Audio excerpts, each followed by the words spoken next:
बहुत समय पहले सपनापुर नाम का एक गांव हुआ करता था।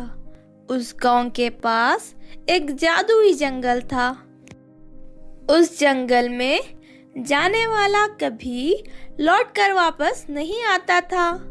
इस डर से कोई भी गांव वाला उस जंगल में जाने की हिम्मत नहीं करता था। फिर एक दिन सीमा और काजल नाम की दो सहेलियां उस जादुई जंगल में जाने का फैसला कर लेती है।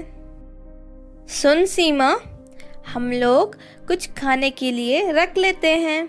अगर उस जंगल में हमें भूख लगी तो हम खा लेंगे। ठीक है, जैसा तुम चाहो। फिर दोनों सहेलियां जंगल की ओर निकल पड़ते हैं। जैसे ही वो दोनों जंगल की सीमा पर पहुंचते हैं कि तभी उनके सामने जंगल के दो रास्ते दिखाई देते हैं। हमें किस रास्ते पर जाना चाहिए? दोनों ये सब सोच रही थी कि तभी उनके सामने एक जादूगरनी प्रकट हो जाती है। मेरे इस जादुई जंगल में तुम दोनों का स्वागत है। तुम्हारे सामने दो जादुई रास्ते हैं। एक रास्ता अच्छाई का है और एक रास्ता बुराई का। तुम दोनों को अपने लिए कोई एक रास्ता चुनना होगा।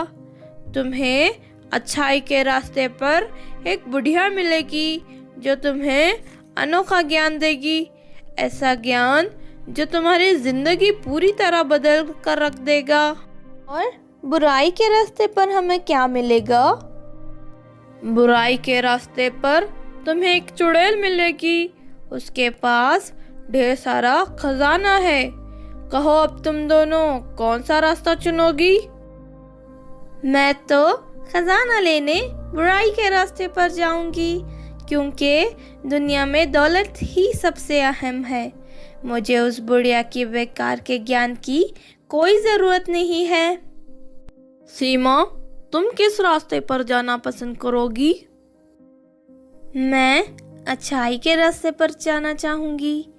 मेरी माँ ने मुझे बचपन से ही सिखाया है कि दुनिया में ज्ञान से बढ़कर कोई चीज नहीं होती। इस तरह दोनों सहेलियां अपना अपना रास्ता चुन लेती हैं। सीमा अच्छाई के रास्ते पर चलने लगती है। थोड़ी देर जाने के बाद उसे एक बीमार बुढ़िया मिलती है। वो बुढ़िया सीमा से अपने लिए मदद करने के लिए कहती है, बेटी, क्या तुम मेरी मदद करोगी? मैंने 2 दिन से कुछ नहीं खाया। ये लीजिए दादी जी, आप मेरा खाना खा लीजिए। सीमा खुशी खुशी उस बुढ़िया को खाना दे देती है। उसके बाद सीमा से खुश होकर वो बुढ़िया उसे ढेर सारी ज्ञान की बातें बताने लगती है।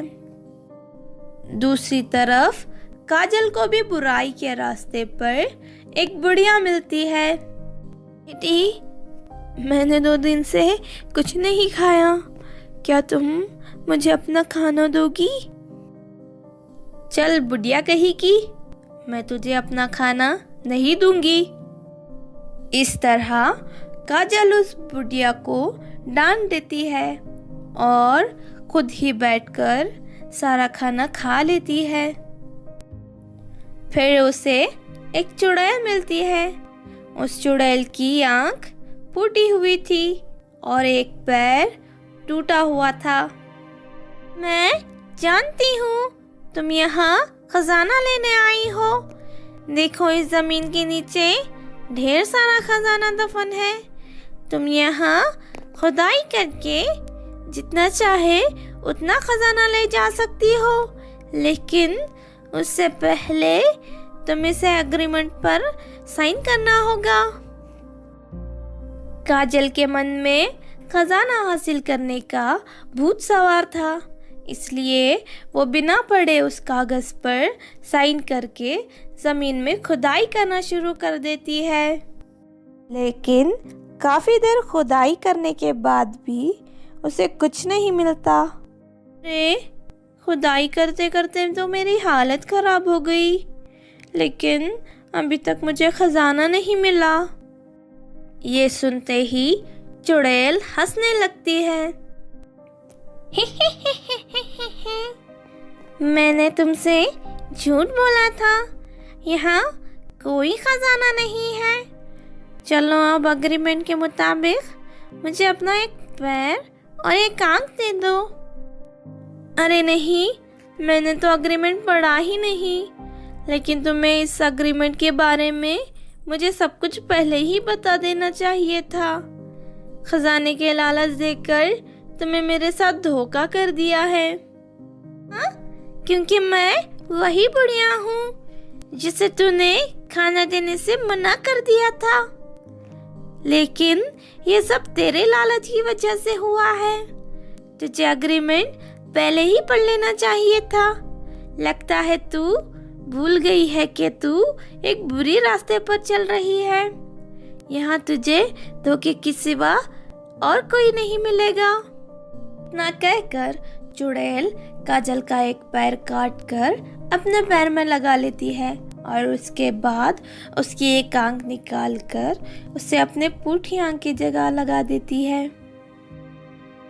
तुझे बुराई के रास्ते पर चलने का सबक मिल चुका है, अब तो यहाँ से भाग जा। फिर थोड़ी देर के बाद दोनों सहेलियां वापस उसी जगह पर पहुंच जाती हैं जहां से उन्होंने चलना शुरू किया था। सीमा पहले से कहीं ज्यादा खूबसूरत दिख रही थी और उसके चेहरे पर एक अजीब सा तेज था। वही दूसरी तरफ काजल अपनी एक टांग और एक आंख गंवाकर पूरी तरह बदसूरत बन चुकी थी।